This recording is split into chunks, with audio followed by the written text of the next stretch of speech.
In the script. In my current ad script. Here we are, back to the fucking script. I'm transparent in the sense that if you ask, I'll show you. Yeah. I like that. There you go. I like that. We're drinking the Kool-Aid with the ads. You are? I haven't taken a sip, but I've poured it. I'm chugging it.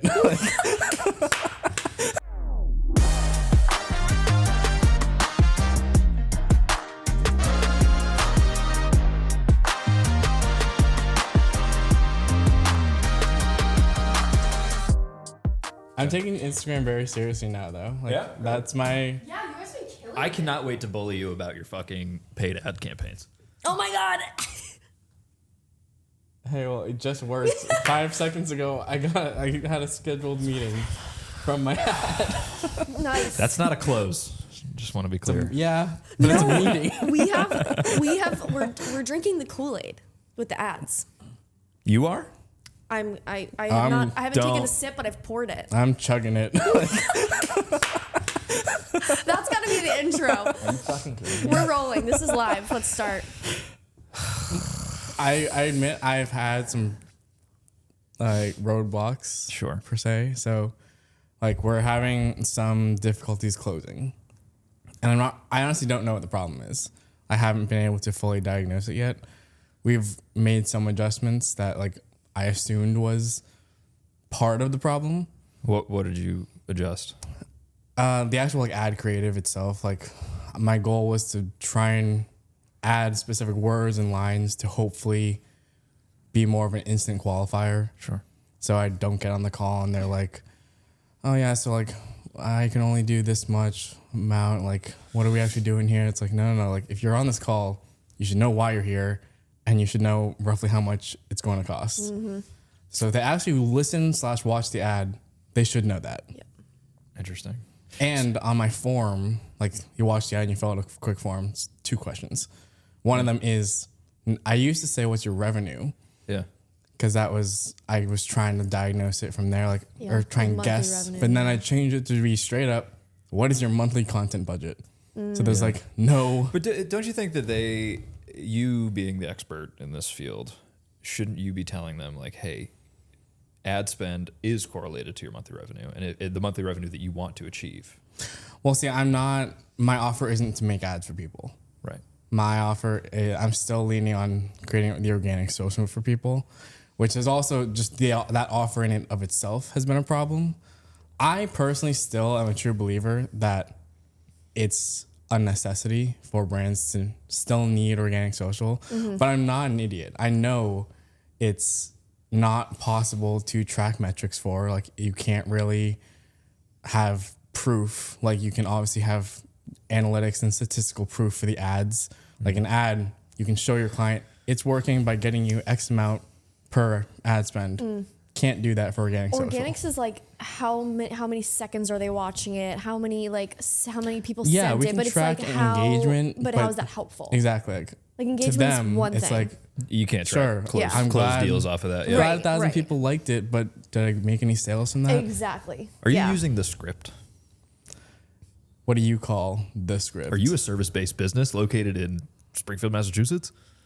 Perhaps. By the way, welcome back to the Humble Hustle podcast, guys. Yeah. Aiden's back in the studio.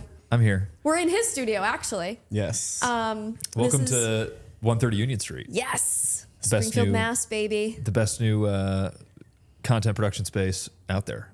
Yep. Yeah, Hands use down. this as an opportunity to plug your Yeah. space. We'll talk about it. Soon to be on Pure Absolutely. Don't Space. get away. Don't get out of this. We're not done talking about you.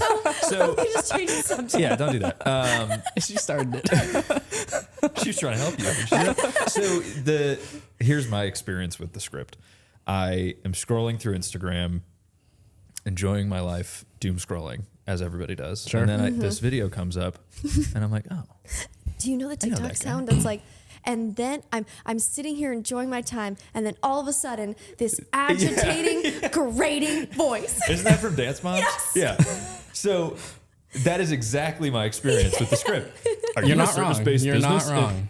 I'm a service-based business located in Springfield. I want nothing to do with you if I you know. tell me those words. I know. Funny enough, I have had photographers fill out my form. Oh my god! Oh my god! Obviously, I don't want that, but I was like, why the hell are you filling this out? I'm not That's trying to so yuck your yum weird. here, but like, I just think. I have a response, so Okay, I want to hear. I'll let you respond. You have 60 seconds to respond. It's unhinged. We have had people so I do that to, again, qualify. That's more of the location qualifier. It's like they know I am local, and that matters to people. We've had people on our calls, at least I would say a dozen people, straight up tell us that I know exactly where you guys were filming. Like you were right downtown. Like my office is a couple blocks away. Or I saw you were based in New Hampshire or whatever. And like, we definitely wanted someone local. Other guys I've talked to were like based in LA and they just like, wanted to work remotely. And I'm like, nope, yeah, we're right here. So like the fact that we say where we are and show, like we film it in areas with like somewhat of a landmark has helped. And I applaud you for that. So what is your pushback to that? I don't know. I just think I don't like the canned feel. Like for us, we try to offer our clients the most like bespoke experience that we can because we want our content to reflect them in the best way that we can.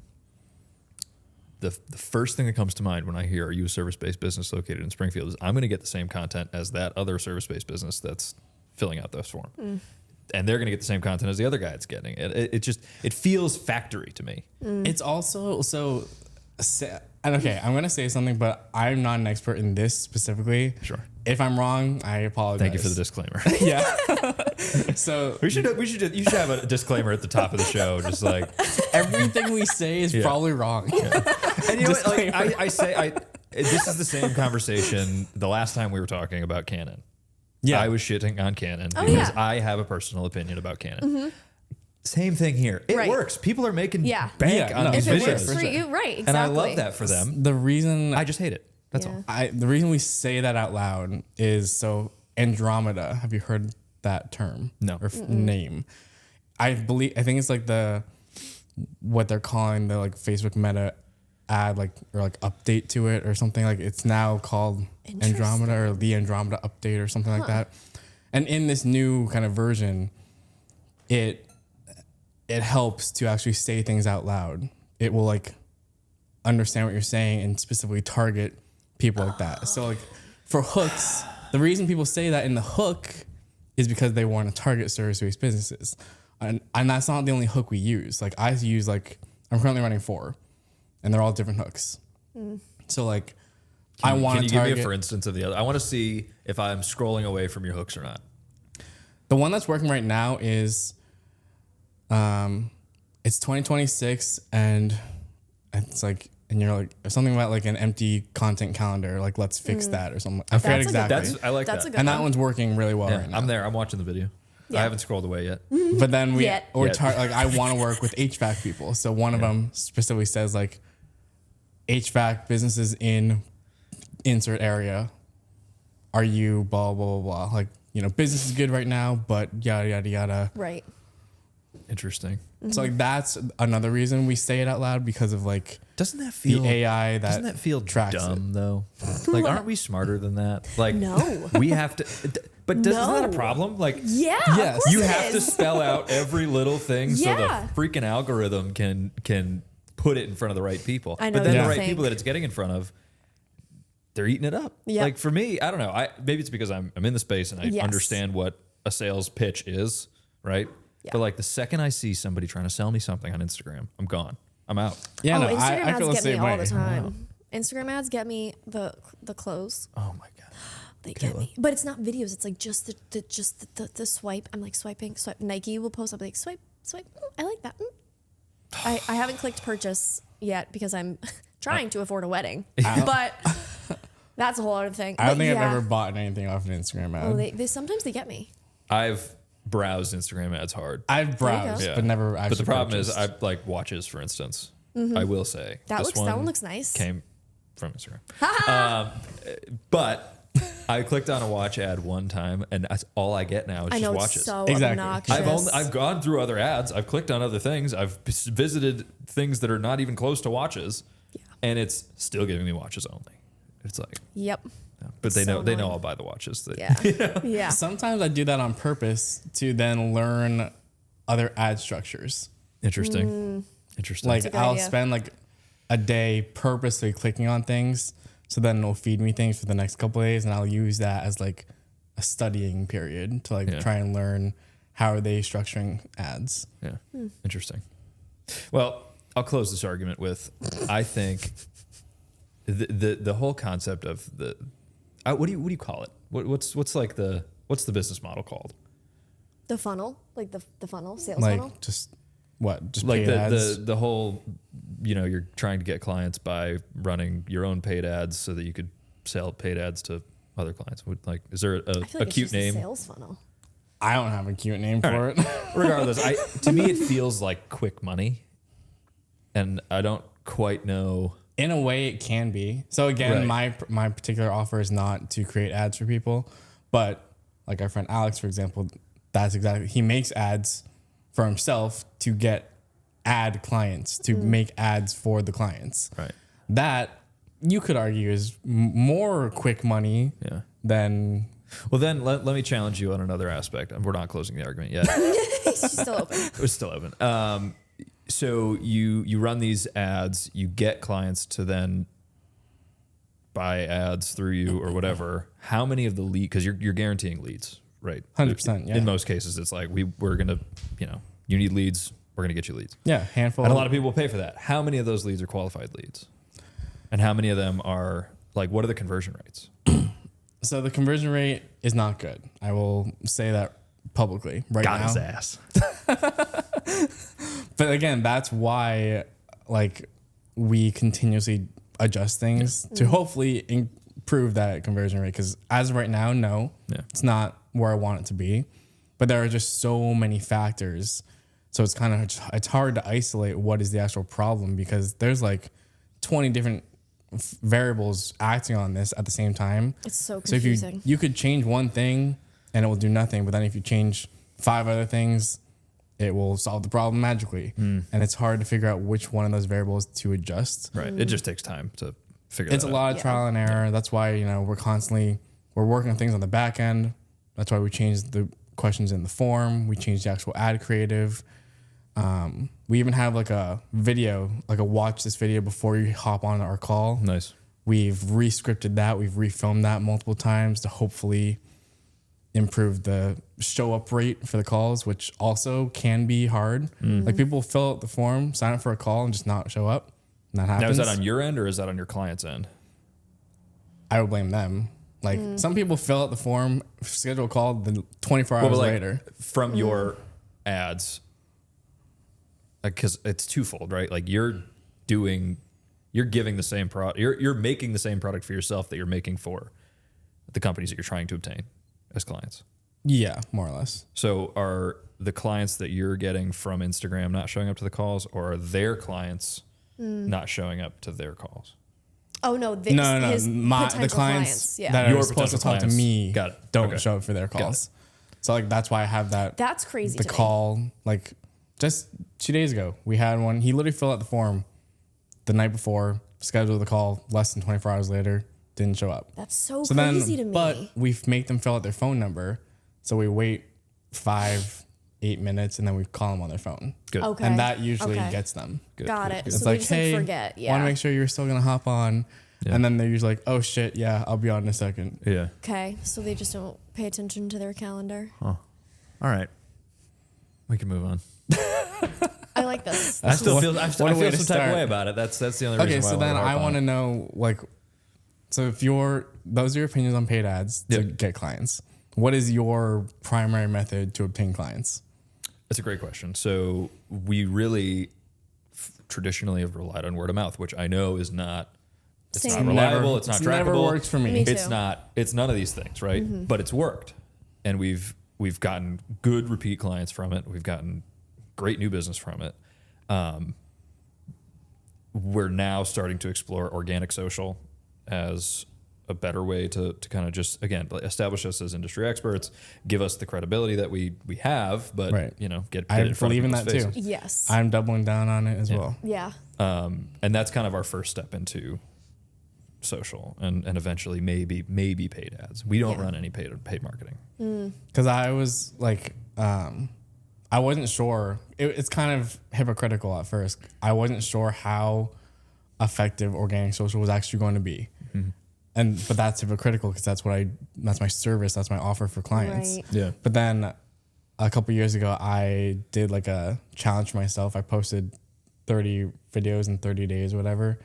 And from that time period, I did get clients from that. Yeah. And that was purely in organic Instagram Reels. So clearly it did work. There It is something 100% to be works. said about just getting your face out there. Yeah. And posting consistently, whether that's twice a week or 4 to 5 times a week. 100%. Just being consistent and showing people, like, I use my social media more as a portfolio than anything. And I just want people to see my work, the most recent stuff. I want people to see my face, to know who they're going to be working with. And it's also interesting because I just posted a video. I work with an interior design company, and I posted it, you know, a horizontal video. I just saw that like 2 days ago, yesterday, or whatever. Completely flopped. Like 10 likes, I think. I was And one of them. Thank you. I appreciate it. 'Cause I'm just like, I can't really figure out. And then there's another, you know, speaking of the Instagram algorithm, like they obviously moved away from being just a photo platform a long time ago, but the carousel that I posted of a maternity session I did recently, which I never do those kinds of sessions, did so much better, performed better than most of my other posts. So I'm like, I just like figuring out what the algorithm wants from you is really hard, but I don't even care. Like, I don't hide the like count. I don't care if it gets 10 or 100 likes, but I used to get so much more engagement. And I feel like because of the way Instagram has structured their algorithm now, where they're showing you people that you don't follow more frequently, it's like, I don't think a lot of people are even seeing my stuff, the people that follow me. That's a huge performance metric for me when I'm looking at my organic posts is how is my reach split? If my reach is split primarily followers, I know that the reel is not going to succeed well. And I can usually tell within the first couple of hours, right? If it's like 90% or we use 75% followers, 25% non-followers, I could pretty much assume that I'm gonna hit this plateau very soon and it's gonna stay there. Yeah. If I'm vice versa in the first couple of hours and I'm at 75% non-follower view and 25% follower view, I can assume that it's going to continue to be put in front of non-followers, and it's going to the engagement and the reach is going to grow. Do you track that a lot? Like, do you pay really close attention to when your I post? posts? I have a problem when I post on Instagram. Do you post and ghost? No. No? No, Okay. I do. I post an anti-ghost. I'm on it. You're on it. I'm like refresh. Who's liking? Who's not? wow. Who's commenting? Yeah. It's a bit of a. I think it's like it's that dopamine. Yes. Like, Yes. I didn't even know. post. Yes. Of course I they saw like the you post. commented on mine, but I didn't even know you commented because I wasn't looking until like a day later. Instagram's also funky with responded. like notifying you about comments and replies, and like if you comment on another post and tag me in it, sometimes I won't see it at all. Yeah. Until I like look at the post organically on my feed, and then I'm like, oh, I was tagged in this. Yes. Regardless. Bunch of garbage in there. Like, they just throw stuff in there. Yeah, it's terrible. My least favorite thing that's happening now is the threads pop-ups on the feed. Oh, yeah. And I don't even have I threads. actually, they get me. I downloaded threads just so I could see them because they know exactly how many words they need to include before they cut it off. I I'll have see part of the never- graphic of like the picture or whatever, and I'm like, I need to see the rest of it. Yeah. So I click into it. I'm It just gets me too a lot. lazy. I Good, don't stay that click way. it. It's a trash hole of Is it? nothing. Yeah, there's Okay. nothing there. I don't. It It's doesn't basically make me Twitter, scroll right? though. I just go It's to see basically the one Twitter, post and then I go back.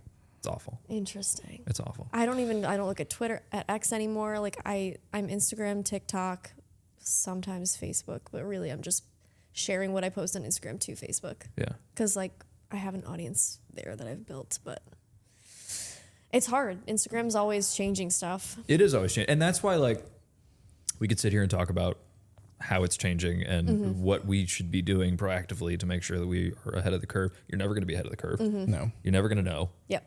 You just got to post. Just make the posts. Exactly. And I struggle with that constantly.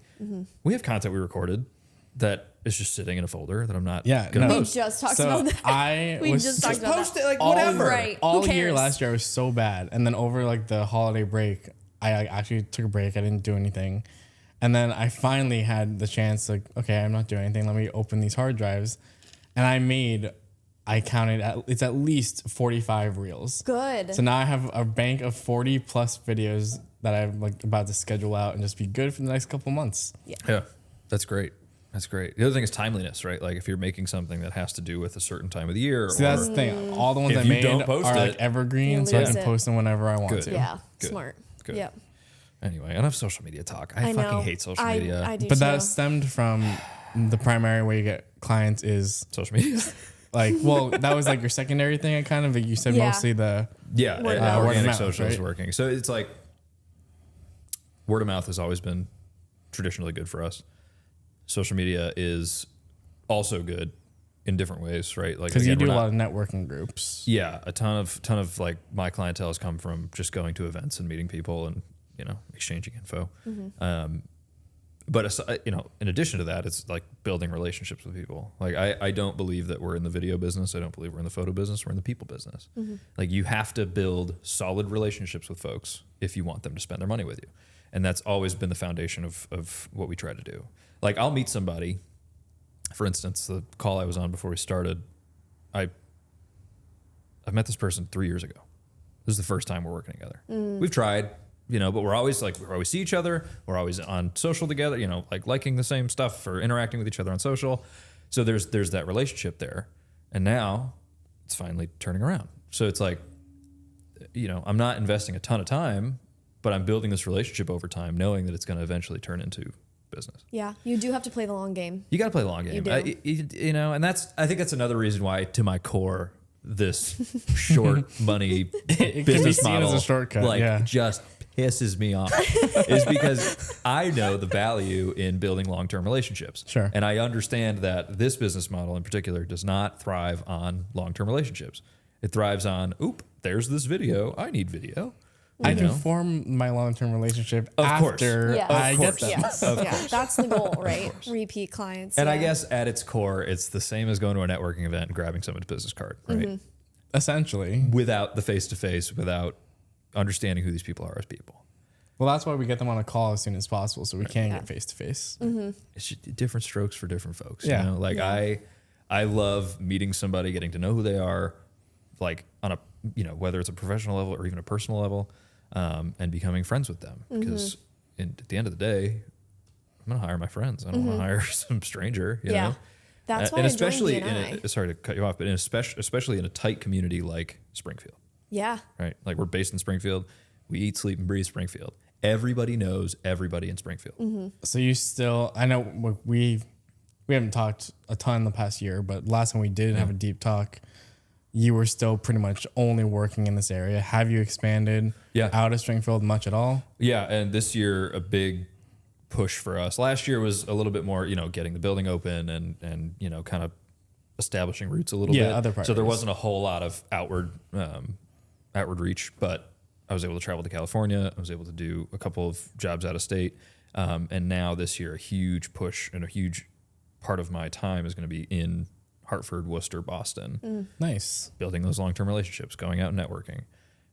Is it going to suck driving 45 minutes one way to go talk to somebody who's not going to pay me right away? Yeah, but eventually that'll lead to business in other markets. Yeah, no, for sure. Yeah. And I'm okay playing the long game, and a lot of people aren't, and that's okay. They want the fast money. Great.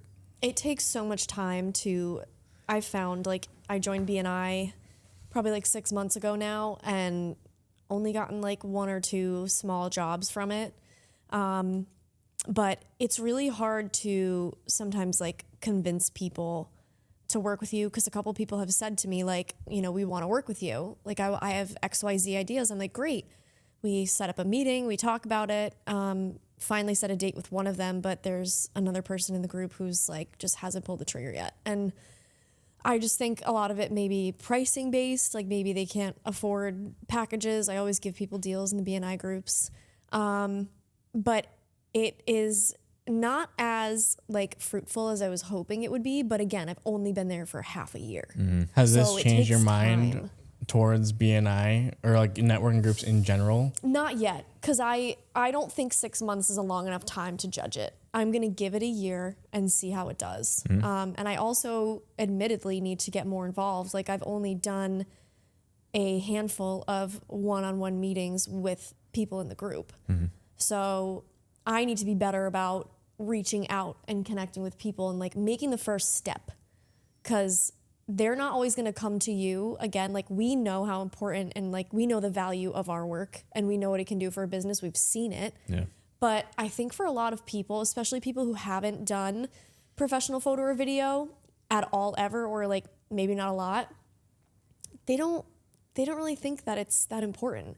They're like, oh, I can take a shitty iPhone photo and post it and be fine. Or the inverse of that is they're starting to realize how important it is because they see videos on Instagram or Everyone's wherever they doing are, it. you know, and they're like, oh, I need that, but they don't understand what it takes. They don't Right. understand the budget that you need in place. They don't understand that a production budget is not the same as a spend budget, right? Like these huge distinctions. Like you could have a $500,000 marketing budget.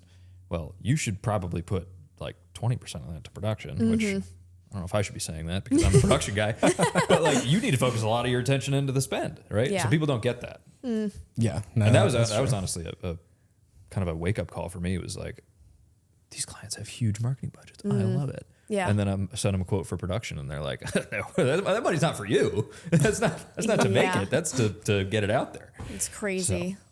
But now understanding that, it's a lot easier to hit the market. So. Yeah. And I also find that, you know, whenever I'm filming with a client, I'm always trying to give them multiple things.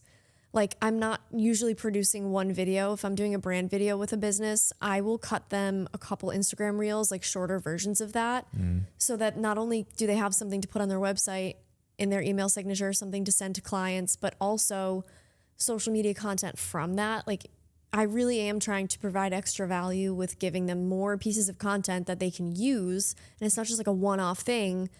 Here, give me $5,000 to do one video. It's like, okay, there's a lot more value coming in here. Like I had a client recently I just booked a shoot with, it's happening in early February. They asked me, they were like, hey, like I really want to do the brand video package, but can you throw in some headshots? And I was like, yeah, why not? Like I'm cool with doing that. Yeah. Because then I know I can continue to build that relationship and being a little bit flexible with people. Like I personally see, you know, the time to edit 3 or 4 headshots to me is worth closing that deal and Yeah. like starting that relationship. 100%. Which I know on the flip side of that, it's like, you know, you're worth what you charge. That's You what I should was gonna charge say. for Because it. I don't disagree with what I you're get it. saying. But I I was do going to get say, it. like, at what point do you not give them that freebie to then get paid what you're actually worth? Like once in a while, it's fine, but you can't do that all the time. Yeah. You won't make any money. Yeah, I've been trying to, as much as I agree, like, you know, to get into that relationship, if you truly think that giving those free headshots is going to, you know, form that relationship right at the beginning and you know it'll turn into something, by all means, I totally agree, do it. But I've been trying to really hard to not give into as many of those as Right. maybe I used to really just, you know, we need to get this amount. This is what we're worth. If you want this, it's going to be an extra Yeah. so-and-so. Yeah. I mean, at I the had- end of the I day, had we're a kind of business a- too. We need to make money. Yeah. 100%.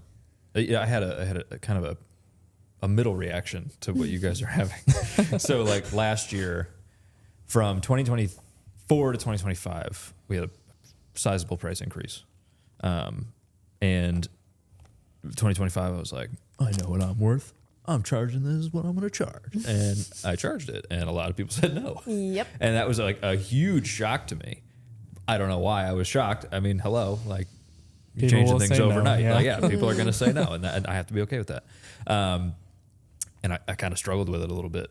And I was like, I kind of got You stubborn. second guess. Because Yeah, I think I got if, stubborn. I if was you like, hardly nah, nah, ever nah. get a no, you're not charging enough. Yeah. Right. You That should was be me for getting my some wedding notice. packages a couple years ago. I was Yep. getting yeses constantly. I was like, I need to. When people bump this sign your up. contract and pay you within minutes of your call, That's when you You know might you're wanna not. adjust So your price. rare. Like, man, I should have doubled this, add an extra zero. Exactly. so this year I'm like, all right, maybe I shouldn't be as much of a stickler about what I'm charging. Like, again, giving the value, like, you want a couple headshots too? Sure. Yeah. Doesn't affect me that much, right? We can close the deal. Right. Some money, no money. I'd rather some money. Yeah. So yeah, it's just funny to hear the different ways that people are affected by it. You know, but Yep. It's always a struggle. Pricing's always going to be a struggle. it is always a struggle, and it's also hard to like.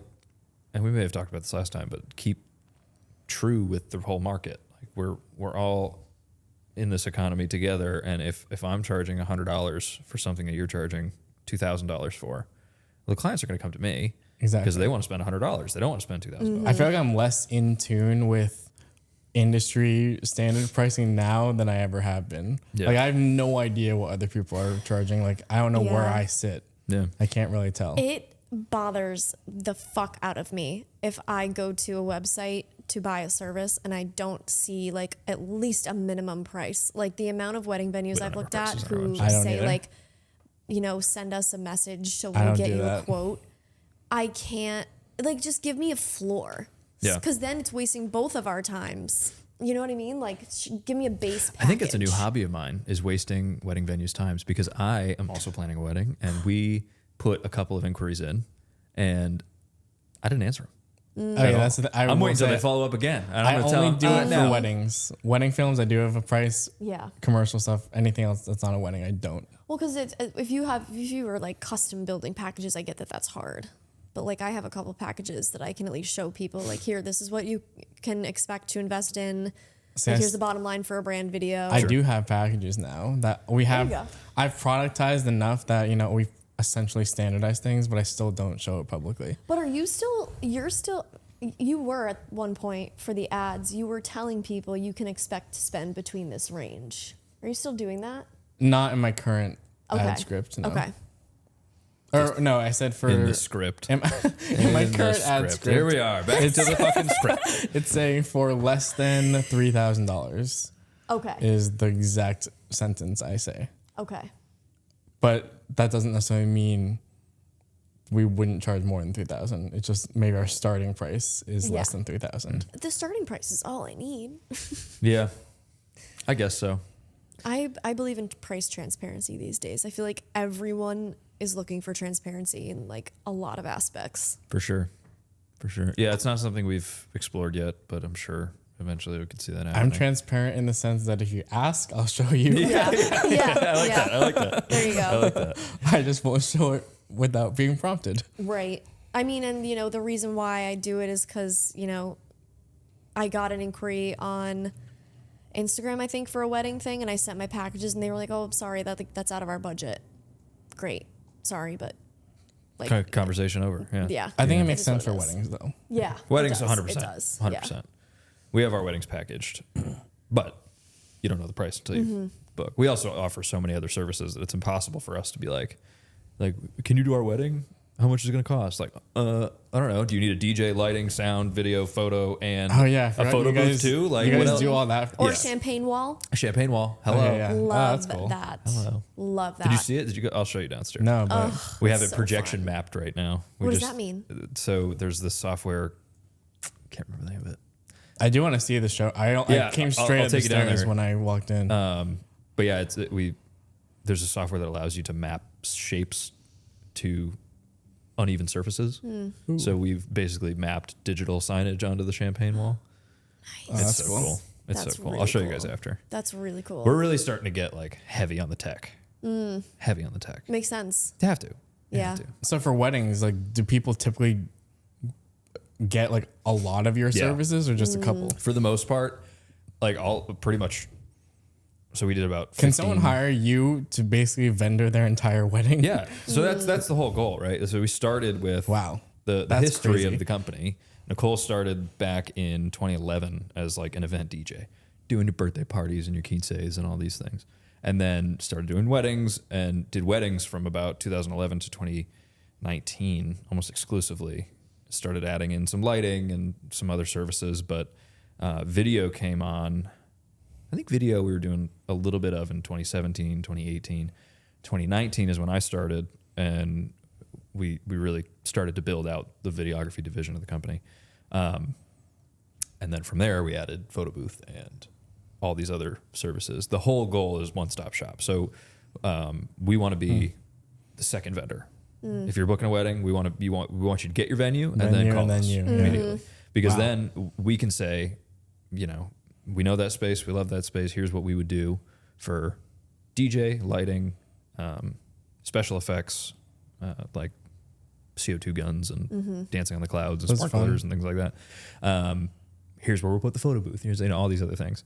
And that way they can deal with one vendor. They don't need to, they can call us and that's it. They don't need to call, basically all they would need in total would be, and I'm sure I'm going to miss some like fringe vendors that you might need, but venue, entertainment, photo video, which we now offer both. Do you offer content creation to like iPhone stuff? No, it's something we've seen. I'll call that a fringe vendor. Okay. Get back to that. Photo video and like dresses, suits, florals, and food if you need a caterer. But we can take care of everything else. Yeah. Everything else. So yeah, that's a huge leverage point for us. But to get back to your point, we did about 15 weddings last year. I think I was about to ask how many you guys do. Yeah. You know, between 15 and I think at our peak we were doing like 25, but that was like the year after COVID when everybody came back. Yes. So my point was, of those 15, like 2 were just me doing video. Everything else was VSP, DJ, photo booth, lighting, things like that. You're going to hate what I'm about to say. I'm sure I am. If you ask me if I'm a service-based business in Springfield, I swear I'm going to kill you. I'm going to have to break up and fight right now. Thank God I'm in between the two of you. So we are actually using ads now to get wedding clients as well. To get what, wedding clients? Oh, yeah. I actually unearthed a bunch of ads that I recorded before. It's different. It's not a script. It's just B-roll ads. Oh, that's great. Okay, so it's normal paid ads. All right, that's fine. It's not no script. Are you a? I don't hate. Are you a bride to be in Springfield, Massachusetts? No, we wouldn't do that. That wouldn't work. Ugh. Yeah, I need to start doing more too. I've started creating a bunch of reels. Like every time I edit a wedding video, I'm creating a bunch of reels from that, so I can drip out. I want to do 1 or 2 reels a week, just weddings. I'm trying to do wedding reel, corporate wedding. Like every third is a wedding. Yeah. Because I really like doing weddings. I love it. Interesting. I like weddings. I like weddings. They're fun. I like shooting weddings. I've grown to despise editing them. It's a lot. Yeah. It's a lot. Sam and I, he's the guy I do the weddings with. We agreed we're going to get an editor this year. Nice. Because he was sick of it too. Yeah. Find a good one. Find a good one. It's so hard to find one. It is. And so we brought Nathan on full time in February of this year. And we started having him edit the wedding videos. And there was a huge shift from what we were doing, which was still a great product, but it felt kind of repetitive. Like, here's the formula, here's what they want, this is what we give them. That's what I feel. Not I do, yeah.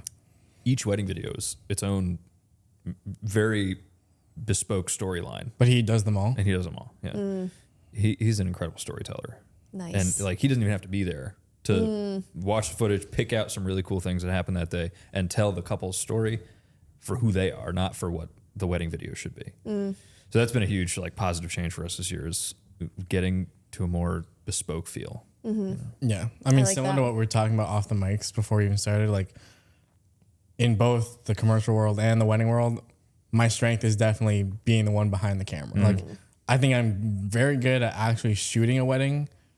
I am not the best wedding video editor. Sure. Like I've told Sam multiple times, he was always better than me at editing them together. Yeah.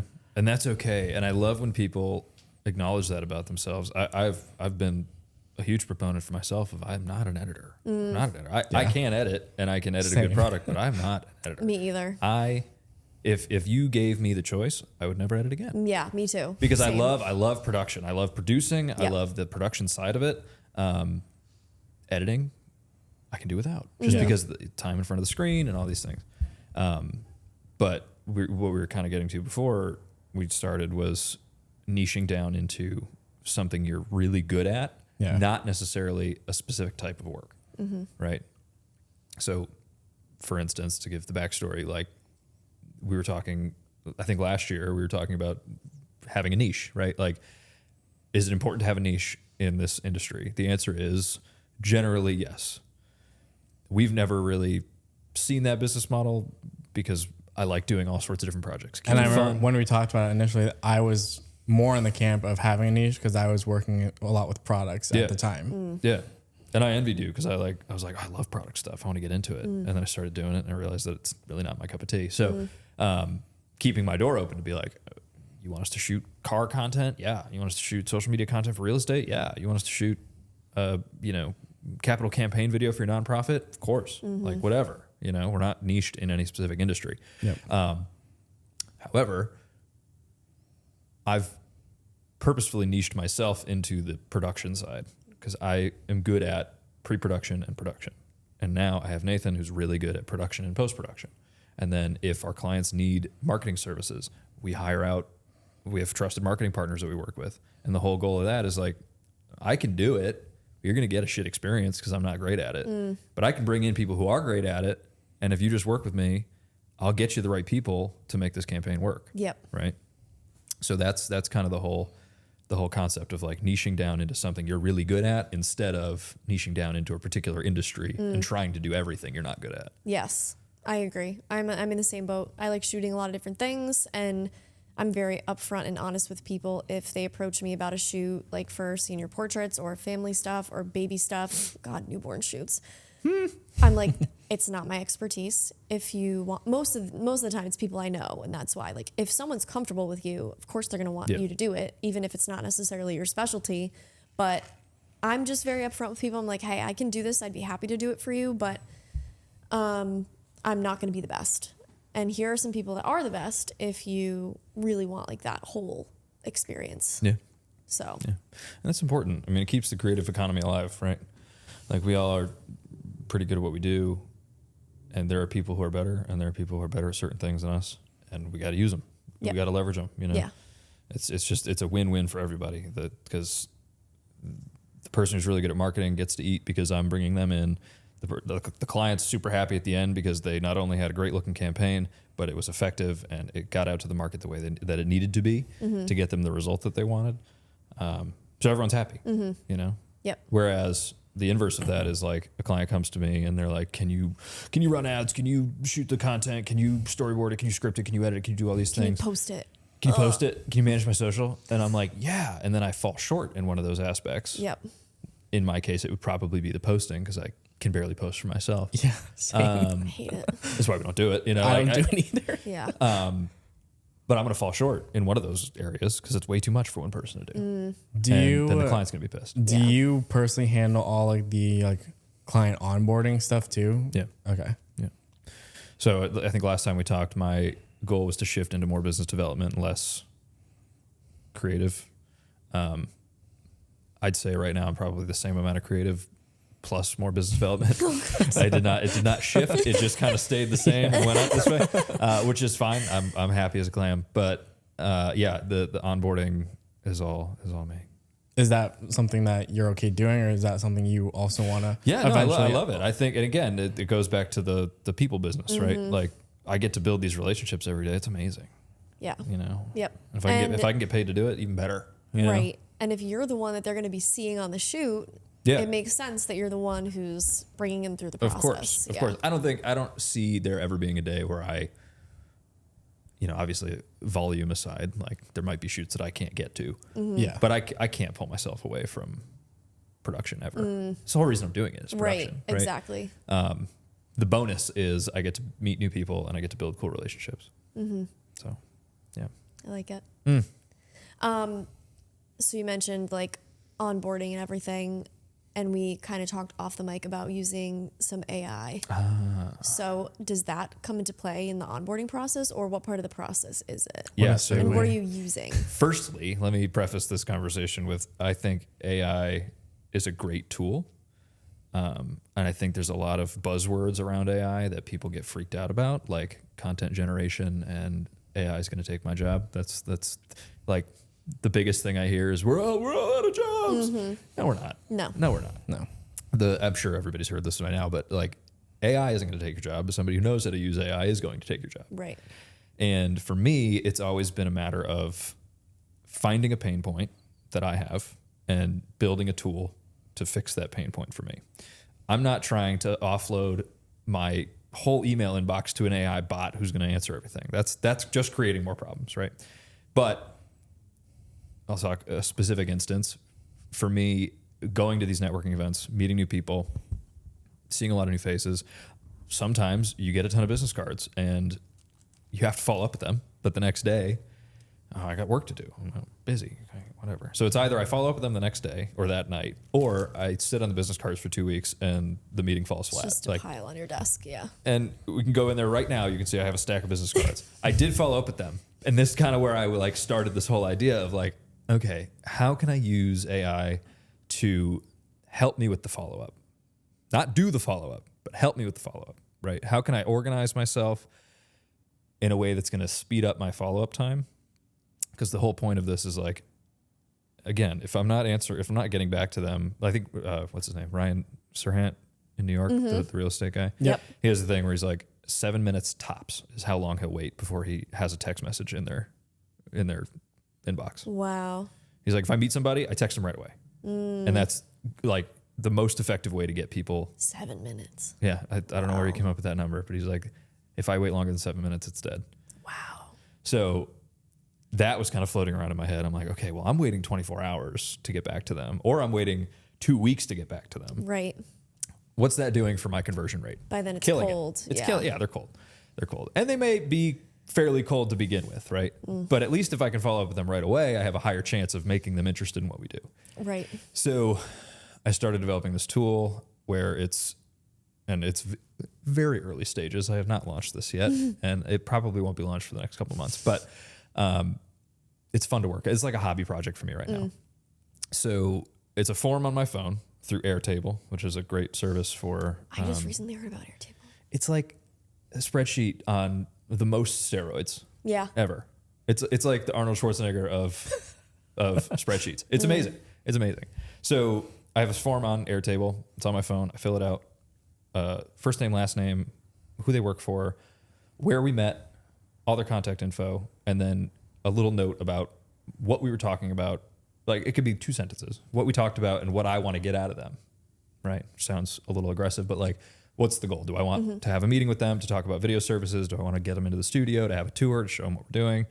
Do I want to just share my show reel with them and be like, hey, if you ever need us in the future? That's something I've done a couple times recently where it's like, I know this person's not the right person to talk to, but let me show them my show reel, show them what we do, and maybe it'll get up to the right people. Regardless. A note about that, and then the whole engine sends that content through a couple AI agents who then draft the first outreach, right? Yep. And it does it in seconds. So the second I finish my conversation, I can enter their info in, have an email in my drafts ready to go with their email filled in. And then all I got to do is review it, edit a couple things if needed, and hit send. Nice. So I'm taking my follow-up time from 24 hours to 7 minutes, right? And like all it's that. doing is taking me a minute to fill out this form after I talk to them. I like it. That's good. Before I even start another conversation, I'm going to fill that form out and hit go. And then by the time I leave that event, I've got however many people I talk to, I've got all those drafts ready to go. And I can just boom, boom, boom, fire them off. I kind of use that mentality again for my ads. The script. So here, when people fill out the form, I essentially, 7 minutes is actually pretty accurate. I essentially give them 7 minutes to fill out the Calendly form if they actually book a call. Because who knows, maybe they're just slow at typing or something. It could take a few minutes to fill out the calendar form if they're being lazy. So I give them 5 to 7 minutes, and if I don't get a notification that they booked a call, then we call them on their phone. Good. And like if we wait longer than that, it's pretty cold. Like they Gotta won't be answer. top of mind. And that's the thing too, is like, it's not necessarily the 7 minute thing. It's not necessarily a hard statistic on like when people are going to forget about you, but the seconds start ticking right after you stop talking of how long they're going to remember you, right? Attention spans. If I wait 48 hours they forgot all about the conversation we had, especially at some of these networking events. People You're are drinking. Get Yeah. drink on. Exactly. You know? They don't know who you are. Get them while you're they're gonna still drunk. Yeah, you're going to reach back out and they're going to be like, who are you? I don't think we ever talked, ever. But if I can email them right away and they can get in their car or hopefully in an Uber and they're like, oh yeah, I know this guy. And then maybe they'll respond to me. Yeah. They respond drunk. Great. That's so Even funny. better. Yeah, Still that's response. like a guaranteed meeting at least. Well, then be like, wow, you were hammered last night. You should come in to have a conversation with us so I can actually tell you what we do. Right. I would never That's do that. so but- funny. Oh my god. So yeah, using AI in those ways, I think is insanely powerful for people in any industry, let alone creatives. Where I think AI is dumb is content generation. And I see it getting better every day, and it's getting a little scary. A little bit. But I know deep down in my core, no matter how scared I am, AI is never going to give you the same experience and the same feel, the same bespoke feel that we give people. 100%. I hope you're right. 100%. I hope you're right. I would love to, and you know what? Again, it's getting better every day, so I really don't know. But I know I that have had you some and I can experiences. talk, right? And you get a feeling from me, Right. Whether you're mad at me for bitching about your script or whatever, you get a feeling from me, and that feeling connects us. If you talk to a robot, if you talk to ChatGPT, there's nothing there. There's nothing there. I No, read but some ChatGPT. people I are yell at my falling in love with their ChatGPT. ChatGPT boyfriends. Yeah, that's like messed I up. yell at that thing all the time. I'm like, you stop really? using emojis immediately. I know. I I know. There was a trend going around where it was like, ask ChatGPT what your most unhinged moments of 2025 were. And it said that my most unhinged moment was when, in mid conversation, I yelled at it for using emojis. Oh my god. I kind of felt bad. I was like, all right, my bad. I'm so nice got to me. mine because I'm like, if it's gonna take over the world one day, I want to maybe be one of the last ones to go. I honestly have started using it as like a search engine too, which Yeah. is When I was funny. making the thing for my office, like my design, I had no idea where to start, and I originally wanted to use an actual like interior design client of mine, but it was just way out of my budget. I just wasn't going to be able to do it. So I was like, let me just see what it can come up with. And it gave me the blueprint of what I wanted my office to look like, and it gave me links to like couches that looked like that and stuff like Yeah. that. So I'm like, it's Incredible. It's amazing. Incredible. I ask it for recipes all the time. I love to Yeah. cook. So Oh my I'll God, be yeah, like, you hey, do. I got this shit in my fridge. What can I make? And it's like, You here and you your go. yes chef. Dude, Yes, Moments. it's been fun. I love it. I love It's it. nice because like I get to go home and cook for me and Haley, and it's like, I don't know, it just gives me a They nice look pretty disconnect good. moment. Some of the shit's pretty good. Yeah. I'm making chicken cutlet tonight. It's gonna be great. It's gonna be great. Having some friends over. No, Nick's love language is literally cooking for Yeah. me. Like he loves. You got cooking yourself a for good me. one. You did good. He's a great chef too. He's You did really good. good.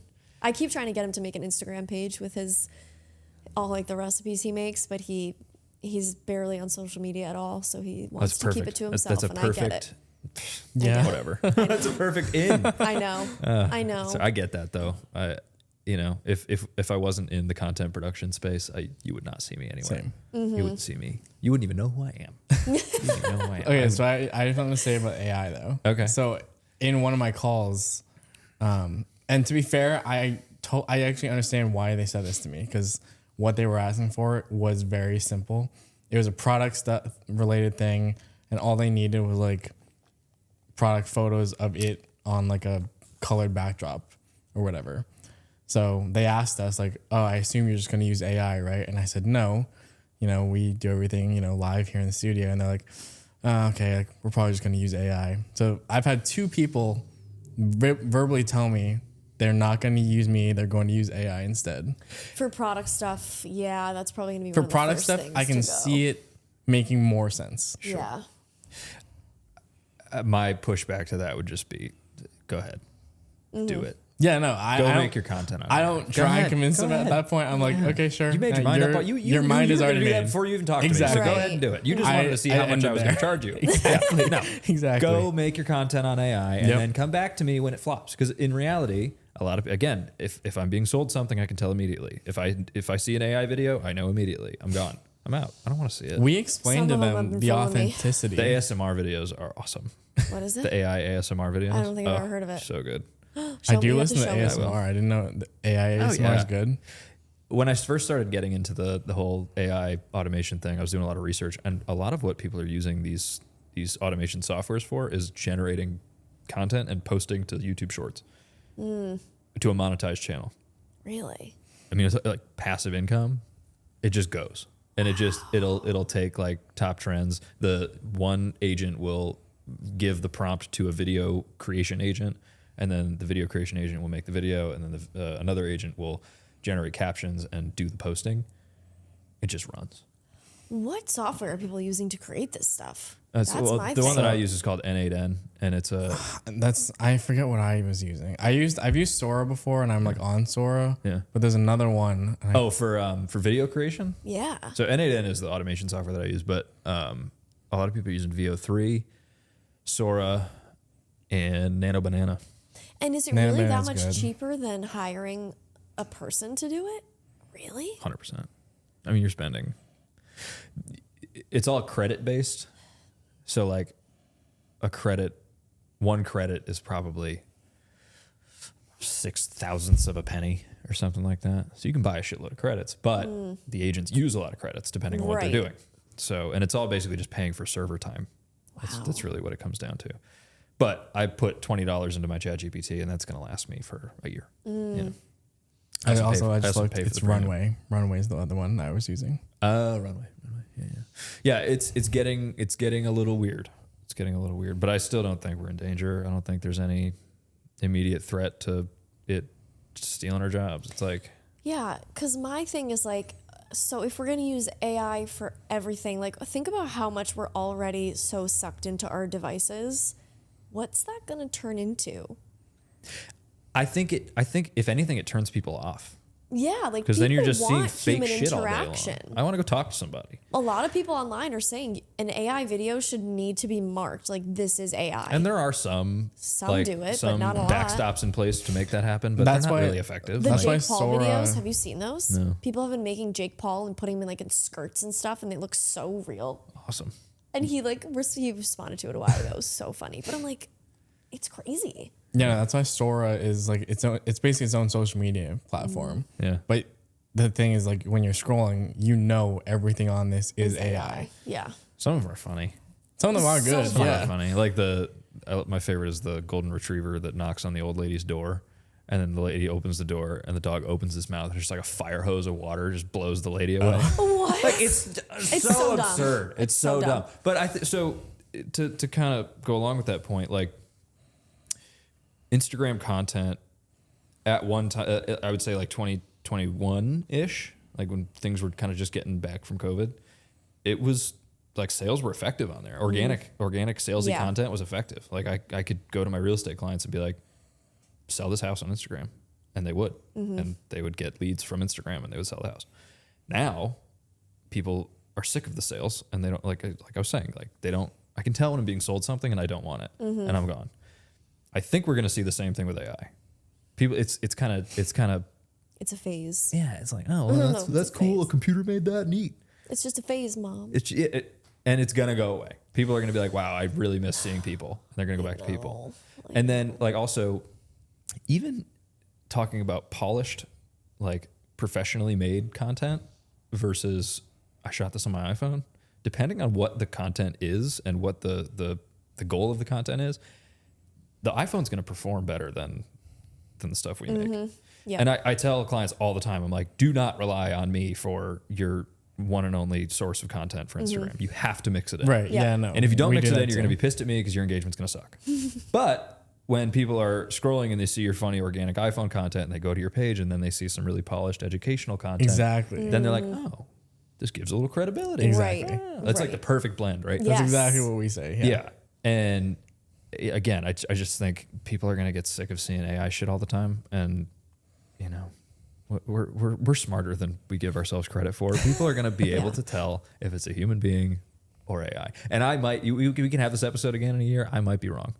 But I'm hopeful. It's just the fallout of all of it that scares me. Like, where does this go? Because you hear conversations about, you know, Amazon cutting 500,000 jobs. Or I think I heard Tony Robbins talking about it on a podcast. Like, these huge corporations are cutting a ton of jobs and just having AI do it. And like, what is what are the repercussions of that? And also like the energy that it takes to run all these AI softwares. Like that's a conversation, like a huge environmental conversation. impact, like how is this sustainable, but how is this going to affect people's lives, your mental health, like all that stuff. Like Yeah, we I just mean- don't know the effects of this yet. No, we don't. I mean, the And people economic can predict it. the but economic implications are already being felt because of the way that the chips are manufactured and the silicon's manufactured. Like, we don't hardly manufacture any of it here in the U.S. We do some, but it's extremely expensive compared to what it costs to manufacture in Overseas, yeah. Taiwan or China or Vietnam or Yeah. any of the other areas that are manufacturing silicon. So it's getting to this weird like global almost nightmare where like we have to manage these relationships correctly or else we're going to see some huge fallout. And in terms of like data centers being built in the US, people hate them. They're loud. They're big.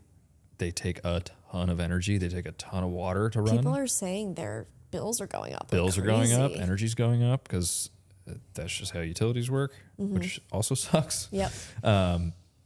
It's that part of it I'm not as hopeful about because Yeah. I really don't know where that leads. I can say confidently, at least in my experience with AI content generation, we're safe.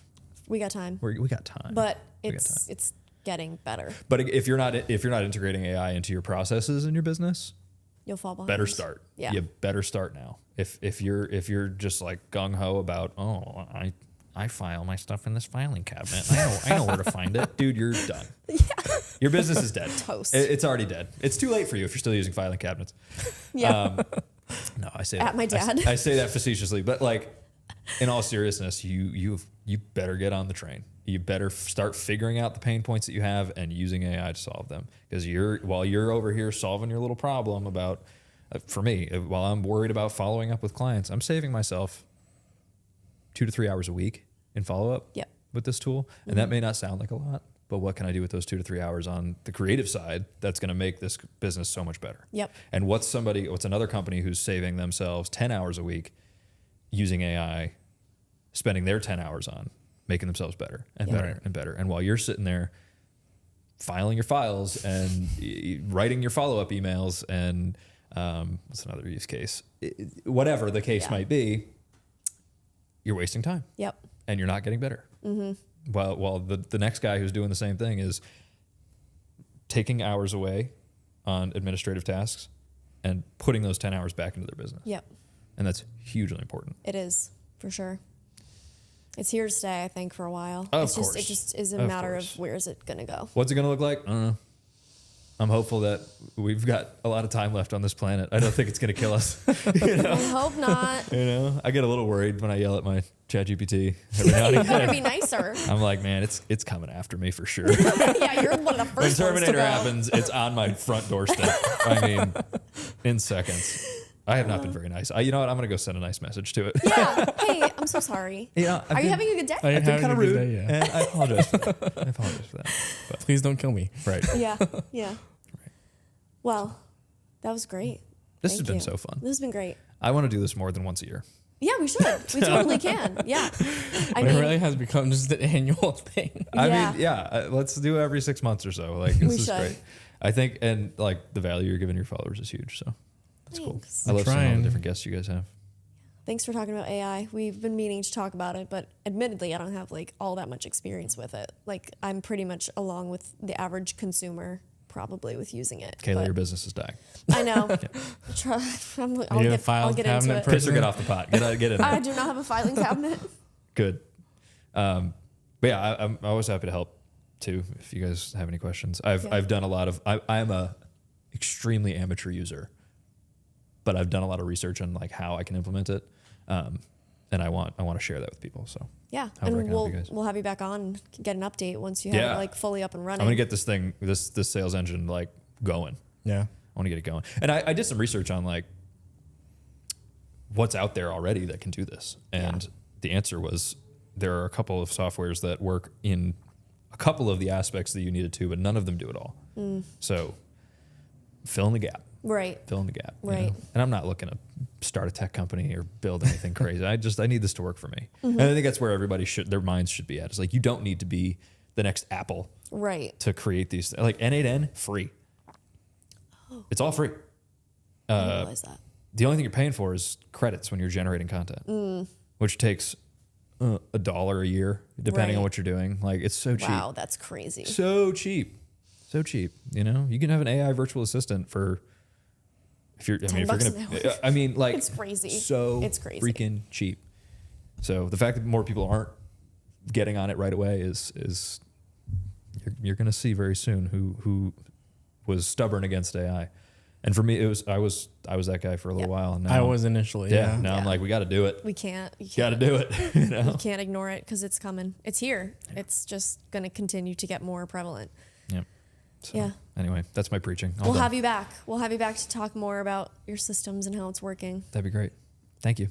Thank Where you can so people much for find you? joining us. Yeah. You can find me on Instagram at aiden.s.mcdonald. You can find the company at Visual Sound PROD. You can find all of our social platforms through there. Come check out the new studio space, 130 Union Street, Springfield. Call me or email me to set up a tour. Don't just show up. We will turn you away. And we'd love to we want to show the community what we're trying to do here.